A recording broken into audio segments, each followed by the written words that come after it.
Gipleyer Azatlyk Radiosu efirde maksat Ataýew bilen habarlar gündülügi 1-10 noýabr aralygyny Aşgabatda geçirilýän agyr atletika boýunça dünýä çempionaty bilen baglylykda türkmen özbek serhet geçirgeleri yapyldy. Azatlyk Radiosynyň ýurt içindäki habarçysy 5-nji noýabrda Lewap welaýatynyň ýetiren maglumatyny häzirki wagtda Fara we etrawyna ýerleşýän serhet nokudundan adamlaryň goý berilmeýändigini ma'lum etdi. Lewapyň Fara we etrawyna serhet nokudunyň ýapylanyny anyk ma'lum. Özbegistan bilen araçagy agyr atletika boýunça dünýä çempionatynyň geçirilmegi bilen baglylykda yapdylar diýip habarçy aýtdy. Goloýda Türkmenabadyň bir ýaşaýjysy Özbegistanyň gelýän dogan garyndaşlaryny garşy almak üçin terhede barýar. Ýöne olary goý bermeýärler. Olara 2 hepdeniň dowamynda çempionat tamamlanýança terhedin ýapyk boljakdygyny aýdypdyrlar diýip habarçy ýagdaýlaryň gözlü şaýady bolan Türkmenabadlynyň sözlerine salgylandy. Türkmenabadyň beýleki bir ýaşaýjysy özüniň Özbegistana geçip bilmeýändigini tasdiklady diýip habarçy sözüne goşdy. Agdalýan terhet geçirgesinden peýdalanýan ýolagçylardan wiza ýa-da ýürüýte ruhsatnama talap edilýär.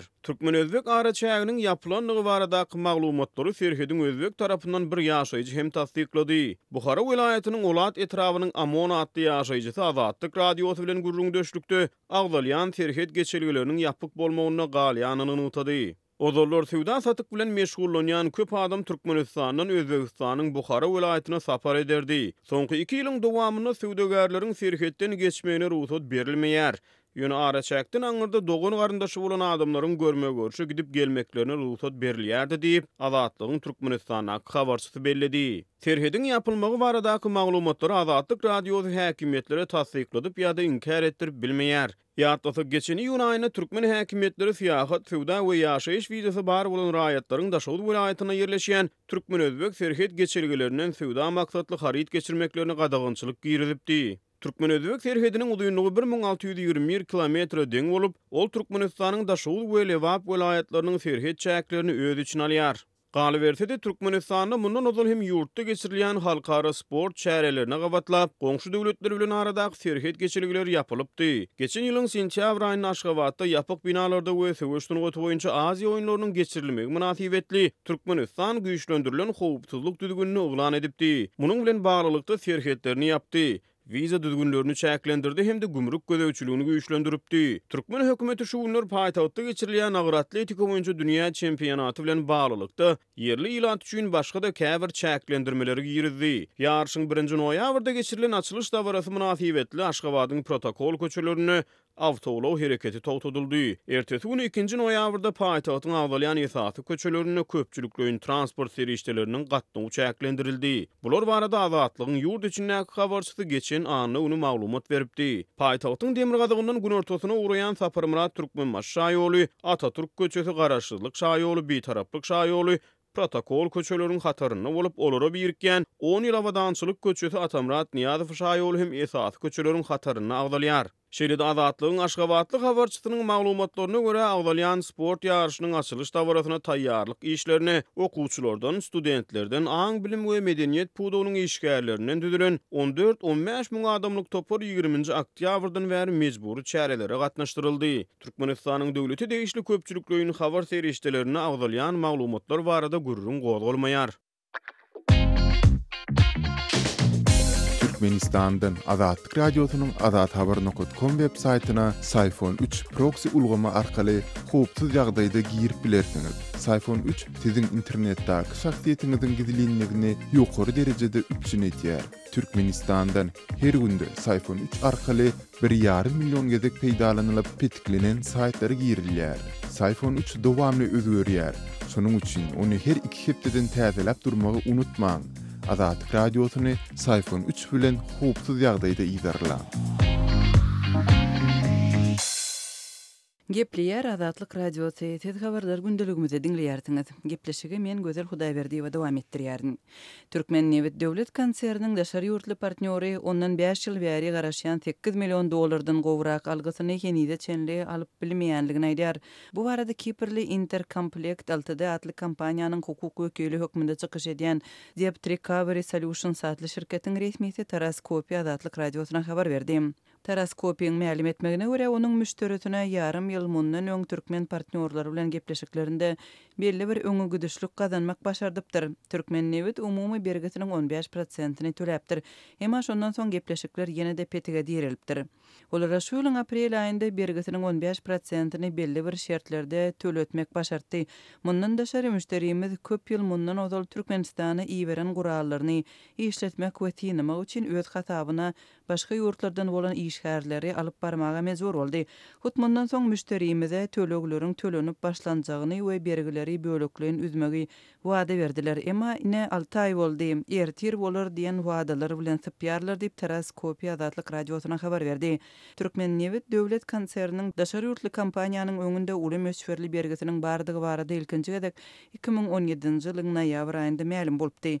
Kiperli Intercomplect kompaniýasynyň hukuk wekili hökmünde çykyş edýän Debt Recovery Solutions adly halkara hukuk firmasy Türkmenistanyň Türkmennewit döwlet şirketiniň pul töläp biljek ýagdaýda däldigini beýan edipdi we onuň halkara şirketlerine energiýa çeşmelerine Baý Türkmenistanyň şol döwlet konserni bilen işleşmegiň uly töwekkülçilik boljagyny bildiripdi. Türkmennewit döwlet şirketiniň Kiprde ýerleşýän Intercomplect adly partnerining hukuk wekili Türkmenistanyň döwlet konserniniň şonda 4 ýyldan beri satyn alan nebit we gaz önümçiliginde ulanylýan enjamlary üçin göwrümi 8 million Amerikan dollarynyň gowrak bolan bergisini wagtlaýynça pul yetmezçiligi we tölek kynçylyklary sebäpli diýen düşündürüş bilen tölemeýänligini ma'lum edipdi. Kiperli kompaniýanyň hukuklaryny goraýjy firma tarapyndan Azatlyk radiosyna hödürlenen resmi namalarda görkezilişine görä Türkmennewit döwlet konserniniň 2013-nji ýylda Intercomplect adly firmadan satyn alan nebit we gaz önümçiligi enjamlary üçin tölemeli pulunyň mukdary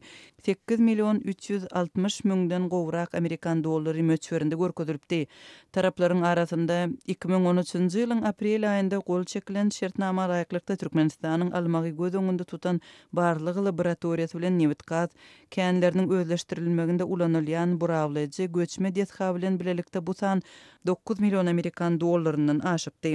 Şu gün Kiperli Intercomplect kompaniýasynyň hukuk wekili hökmünde çykyş edýän Debt Recovery Solutions adly halkara hukuk guramasynyň resmisi Taraz Kopya Türkmenistanyň döwlet konserni Türkmennewitiň millionlarça dollarlyk bergisini tölemekde süýrenjeklik etmegine 5 ýyl bolanlygyny belliýär. Türkmen resmiýetleri şol sanda Türkmennewit konserni daşary ýurtly partnerlarynyň öňündäki bergisi barada çap bolan maglumatlary resmi taýdan kommentirlemedi. Azatlyk radiosu Telegramda. Bizi Azatlyk radiosu sözü bilen tap bilersiňiz. Azatlyk radiosu arkaly öz maglumatlaryňyzy ile ýetirmekçimi? Biz bilen Telegram arkaly ýagny goşmak belgisi 420 724 168 983 we goşmak belgisi 420 773 797 383 telefon belgileri bilen habarlaşyň. Biz siziň şahsiýetiňiziň gizlin saklanjakdygyna kepillik etýäris. Gepleýär Azatlyk radiosu. Eferde maksat Ataýew bilen habarlar gündeligi. Hökümet buğday ekişiniň agrotehnikanyň kadrlaryna laýyk geçirilendigini aýdýar. Ýöne gallaçylar kösenýär. 2-nji noýabrda geçirilen hökümet maslahatynda ministrler kabinetiniň başlygynyň orunmasary Efemrat Urazgeldiýew ýurtda güýzlük buğday ekişiniň tamamlananlygy barada prezidenti hasabat berdi. Vice-premier hasabatyny ekişiniň agrotehnikanyň kadrlaryna laýyk geçirilendigini aýdypdyr. Ýöne goloýda Azatlyk radiosynyň ýurt içindäki habarçysy ýurdun käbir günjeklerini ekiş mövsüminde gallaçy kärenneçileri döwlet tarapyndan üpçün edilmeli tohumluk buğdaýyň dolu berilmändigini habar berdi. Ol tohumluk buğdaý bilen bagly kemçilikden täsirlenen käbir balkanly gallaçylaryň sözlerine salgylandy. Döwlet gallaçy kärenneçileri her hektar başyna 230 kilogram tohumluk buğdaý bilen üpçün edýär. Ýöne Azatlygyň habarçysynyň sözlerine görä daýhanlar ekiş üçin özlerine berilen tohumluk buğdaýyň kem berilendigine soň düşünüp galýar. Daýhanlar köplenç özlerine berilen tohumluk buğdaýyň agrymyny ölçäwem durmaýarlar diýip habarçy aýtdy. Onuň sözlerine görä ekiş mövsüminde balkanly kärenneçileriň biri özüne berilen 3 hektar yer üçin döwletiň 600 kilogramdan hem az tohumluk buğdaý berenligini anyklaýar. Döwlet resmiýetleri bu ýagdaýlar boýunça hiç ýyly kommentariýa bermeýär. Döwlet başlygyna berilen hasabatda buğdaý ekişiniň kada laýyk geçirilenligi aýdylsa-da, yerli kärenneçiler beýleki käbir kynçylyklar bilen bir hatarda dökün üpçünçüliginden hem ejir çekýär. Agzalyan hökümet maslahatynyň öň ýany 31-nji oktýabrda Azatlyk radiosyna beren maglumatyny yerli habarçymyz hususan Balkan welaýatynyň Serdar we Bereket etraplaryna ekilen buğdoýyň agrotehnikanyň kadrlaryna dolu laýyk geçirilmändigini, ekiş geçirilmezden buğdoý meýdanlaryna sepilmeli fosfor döküniniň döwlet tarapyndan gallaçy kärenneçilere wagtyny berilmändigini habar berdi. Ýurdun oba gujuluk pudugyna häzirki ýagdaýlar bilen ýakynan ızyklanýan yerli çeşmämiz fosfor döküniniň ekerançylykdaky ähmiýetini ünsü çekdi. Agrotehnikanyň talaplaryna görä yerlerde entek ekiş geçirilmänkä fosfor dökünü dökülmeli. Sebäbi bu dökün ortaça 3 aýdan soň topraga öz ýetirmeli täsirini ýetirýär. Fosfor yeri yumşadyp dänäniň iňine gana yere kök urmagyna mümkinçilik döredýär. Yere ymykly köküren üstünlik däneli ekiniň ösüşi we hasyllygy ýokary bolýar diýip ýurdun oba hojuluk pudugyny öwrenýän çeşmämiz gurrun berdi. Ekilen we ösüş suwy tutulan buğdoý meýdanlarynyň tashiş gaýsysyna diýen ýaly fosfor dökünü berilmändir diýip Azatlygyň habarçysy Balkan welaýatynyň Serdar we Bereket etraplaryna gurrundaş bolan yerli kärenneçileriň sözlerini salgylandy. TDH 2-nji noýabrda çap eden habaryna häzirki wagtda buğdoý ekilen meýdanlarda ilkinji ösüş suwlarynyň tutulýanlygyny belleýär. Balkan welaýatynyň Serdar we Bereket etraplaryna sapar edenden soň 26-njy oktýabrda Azatlyk bilen gurrundaş bolan yerli çeşmämiz Agzalyan etraplaryň käbir buğdoý meýdanlaryna tutulan gögörüş suwlaryna suwuň bisarpa ulanlanyny gurrun berdi. 2019-njy ýylda Türkmenistan boýunça güýlük buğdoý üçin jemi 760 000 hektar meýdan ýer bölünip berildi. Hemde 1.600.000 tonna däne taýýarlamak gödüňine tutulýar.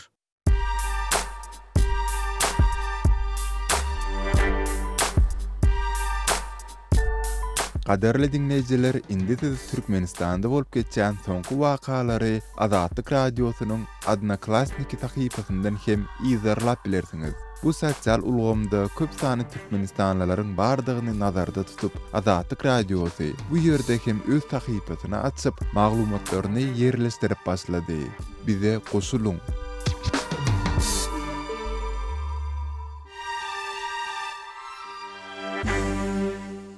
Gepleýär Azatlyk radiosy. Mikrofon öňünde Merdan Tariýew. Türkmenistanyň uly bazarlarynda we döwlet dukanlarynda daşary ýurtlardan getirilen towuk etleri köpeldi we olar çäklendirmezden satylýar. Emma ýaşaýjylar ýagdaýy bar adamlaryň bu etten almajak bolýandygyny aýdarlar. Azatlygyň Aşgabatda habarçysy satyp çykarylan towuklaryň göwrüminiň adaty towuklaryň kagaraňda ören uludygyny, bir towuk budunyň agrymynyň 1 kilogramy goly, 3 tany budun 2 kilogram bolýandygyny, butlaryň kilogramynyň 8 manatdan satylýandygyny habar berýär. Towuk etiniň nowatdaky bolçulugy Aşgabatda agyr atletika boýunça geçirilen dünýä çempionatynyň öň ýanyna gabat geldi. Mälim bolşaly prezident Gurbanuly Berdimuhammedow ýurtda geçirilen bayramçylyklaryň we sport çäherleriniň öňünden bazarlarda azyk bolçulugynyň döredilmegini ýygyderli talap edýär. Ýöne bu gezdeki towuk bolçulugy häzirki görnüşinden alyjylary o diýen begindirmedigi meňzeýär. Ardan bahaly towuk eti uzyn nowutlaryň döremegine getirmedi. Munyň sebäbi Azatlygyň habarçysy bilen anonim şertde gurulaşan Aşgabatly ýaşaýjylaryň sözlerine görä towuk etiniň hili bilen bagly. Birinciden satyp çykarylan towuklar ören uly görünýär. İkinciden onuň eti juda ýagly bolup, alan towugyň üçden birini goraý ýag. Munyň üstesine bu towukda et tagamy hem az. Wagtynda bismän soň 3 saatdagy gaýnatmaly bolýar, diýip Ogulsana atly uý hojulukçy aýal Azatlyga gurrun berdi. Täze getirilen towuk etiniň et tagamynyň ýokdugyny Gulmurat atly ýaşaýjy hem tasdik etdi. Towugyň ýagy çorbada ereýär. Galyn eti ýyjek bolsaň edil ağaç çeýnän ýaly bolýarsyň diýip ol aýtdy. Gulmuradyň pikirçe bu towuklar gaty köne bolmaly. Towuklaryň derisi sapsary bolup gidipdir. Sığır etini aljak bolamyzda hem ýagy sarılan bolsa almaýarys diýip ol sözüniň üstüne ýetirdi. Ikinci tarapdan bahalar gymmatlan soň täze getirilen we biraz ardan bahadan satylan towuk etinden alýanlar hem bar. Gulmuradyň tasyklamagyna görä güzeranyny zordan aýlayan adamlar ýokdan gowy diýip bu etten almagy mejbur bolýarlar. Aşgabatyň Mir bazarynda Gülistan Sowda merkezinde bu towuklar 3-4 ýerde satylýar. Emma xaridar az diýip Azatlygyň biri-birinden garaşsyz iki çeşmesi habar berdi. Şol bir wagtda Azatlygyň gurulaşan adamlaryň köpüsi ýurdun özündäki guş toplumlarynda öndürilen towuklaryň etiniň häzirki ardan towukdan kän gowudygyny aýtdylar. Emma ýurt içindäki uly guş toplumlarynda öndürilen towuk etiniň iň ardanynyň bahasy aýdylmagyna görä 21 manatdan başlanýar. Öz uç toplumlarymyzyň towuklary birinciden beýli betnisan uly däl, ikinciden çalpbişär we et tagamy bar diýip adynyň aýdylmazlygyny soran söhbetdeşimiz bellidi. Ýöne ol wagtlarda daşary ýurtdan getirilen ardan towuklaryň peýda bolmagynyň yerli uç toplumlarynyň satýan towuklarynyň bahalaryna az da bolsa täsir edendigini, mysal üçin odal sünkü aýrylan towuk döşüniň kilogramynyň 35 manat bolandygyny, häzir 32 manatdan satylýandygyny bellidi. Emma bu ýagdaý näçe wagt saklanjagy belli däl. Ikinji tarapdan towuk etini çelini daşary ýurtdan getirilmegi prezident Berdimuhammedowyň importyň öwüdini tutýan we eksport edilen önümleri öndürmegi köpeltmek baradaky ideýalaryna ters gelýär. Türkmenistandan soňky ýyllarda ilatyň esasy sarp edýän azyk önümleriniň ýetmezçiligi, bahalaryň ýygyderli ýokurlanmagy we uzyn we dawaly azyk nowutlarynyň döremegi adaty ýagdaýa öwrüldi.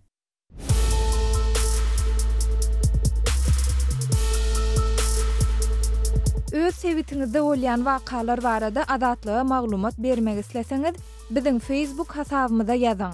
Bizi gözle bölümine Azatlyk Radiosu ýazyp tap bilersiňiz. Siz suratlaryňyzy we videolaryňyzy hem ýollap bilersiňiz. Azatlyk siziň şahsiýetiniňizi gizlinlikde saklar. Siz bolan wakalar barada maglumat beriň, biz hem habar bereriz. Gepleýär Azatlyk Radiosu. Habarlar gündeligimizi dowam etdirýäris. Türkmenistanyň paýtagtynda şuun gün çilim diňe hususy dukanlarda ogryň ýoldan satylýar. Munyň bilen bir wagtda çilimiň bahasy ortaça hasapdan 40% çemeti ýokurlandy. Kanuny goraýjylar köçelerde çilim çekýän we çilim dilegçiligini edýän adamlara gödökçülük edýärler. Azatlyk Radiosynyň Aşgabatdaky habarçysynyň 5-nji noýabrda habar bermegine görä, şuun gün çilimi şäheriň diňe sanlyja hususy dukanlarynda satyn almak mümkin. Çilim diňe bir belli dukanlarda şolsanda Aşgabatyň bir kararlyk etrafynda parahat etrapçysynyň sanlyja dukanlarynda satylýar. Çilimiň bahasy barada edilende döwlet tarapyndan resmi derejede import edilýän we gutusynda türkmen dilinde ýazgy we reklama suratlary ýerleşdirilen çilimiň bir gutusy 78 we 82 manat aralygynda. Bu çilimiň hilipet, hat ýokary hilli daşary ýurtly çilimleriň bahasy 105 we 130 manat aralygynda diýip habarçymyz aýdýar.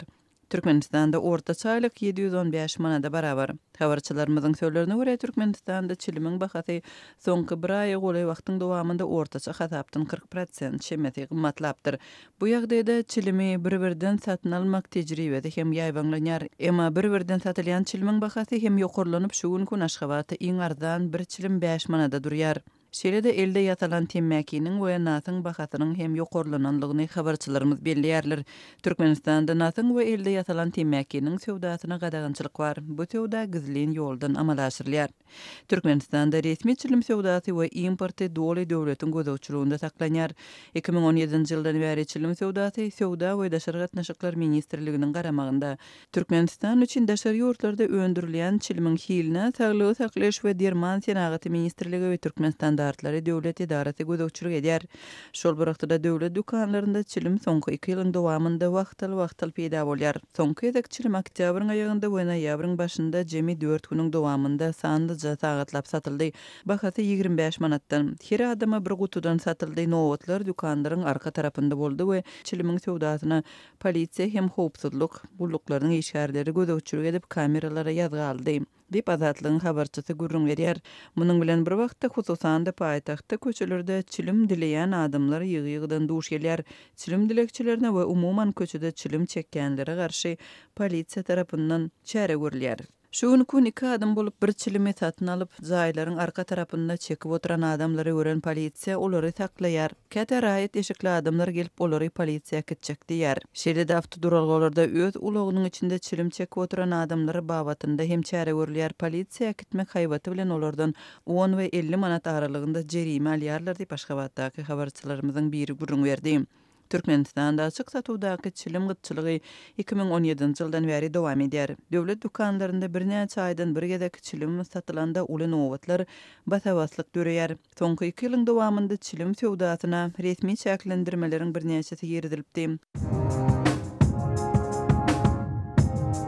Gepleýär Azatlyk Radiosu. Gadyrly dinleýijiler, Azatlyk radiosu türkmen raýatlarynyň haýyşlary esasynda olaryň prezidenti öz problemleri barada aralyklaryny eşdirip bilmeklerine mümkinçilik töretmek maksady bilen hormatly arkadagatly ýürüýte rubrika başlaýar. Bu rubrikasyny siz öz kynçylyklaryňyzy beýan edip, olary efir arkaly eşitdirip, şeýle de Azatlygyň web saýtyna, sosial ulamlardaky sahypalaryna çap etdirip bilersiňiz. Siz öz hatlaryňyzy Azatlyga hat üstü bilen telefon arkaly biziň yerli habarçylarymyzyň üstü bilen ýetirip bilersiňiz.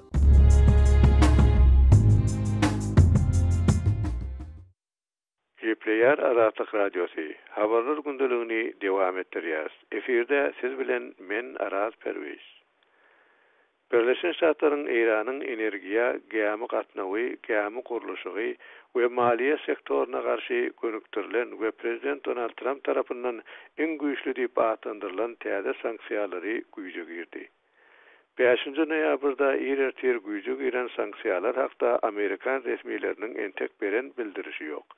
Sanksiýalar edim gylymny üýtgetmegi we Birleşen Ştatlaryň aýdyşy ýaly regiondaky ziýanly işçiligini besetmek üçin Washington tarapyndan Tehrana edilýän basyşy güýçlendirmegiň bir bölegi bolup durýar.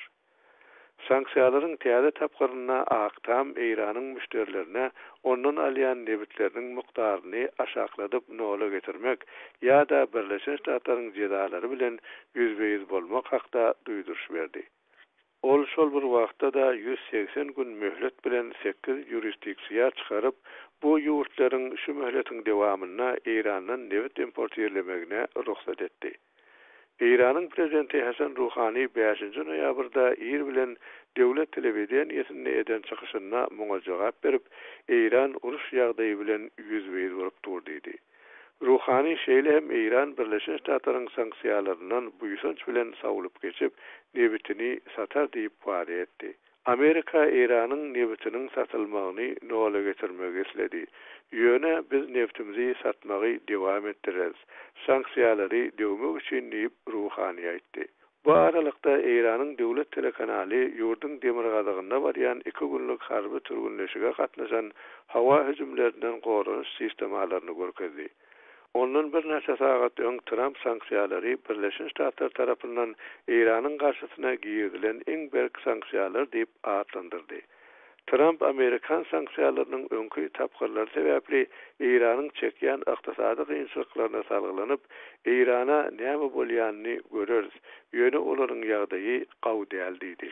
2-nji noýabrda Birleşen Ştatlaryň döwlet sekretary Mike Pompeo bilen ýurdun gazna sekretary Stephen Mnuchin çykarylan wagtlaryň ruhsatlara garamazdan Washington sanksiýalary agressivlik bilen amala aşyrar diýdiler.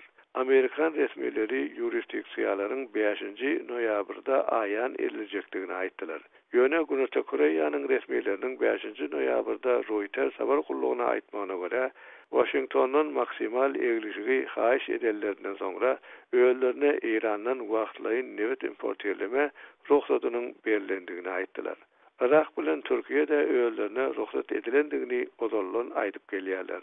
Habar gulluklary Awganistana, Hindistana, Italiýa we Ýaponiýa hem sanksiýalara goşulmalyk ruhsaty berilmegi mümkin diýerler. Azatlyk radiosynyň Türkmenistan baradaky iň soňky we täze maglumatlaryny howpsuz ýagdaýda öz mobil telefonuňyzda okumak isleýäňizmi? Onu Azatlygyň Telegram sosial ulgamynyň sahypasyna ýazylaň. Bizi gözlegi bölümine Azatlyk radiosu ýazyp tap bilersiňiz. Biz bilen Telegram arkaly ýagny goşmak belgisi 420 724 168 983 we goşmak belgisi 420 773 797 383 telefon belgileri bilen habarlaşyň.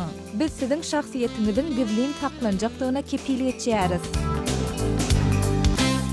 Qadirli dinleyijiler, şunun bilen habarlar gündeligi gepleşigimizi geçirip guturýarys. Azatlyk radiosynyň tolkunlarynda galyň.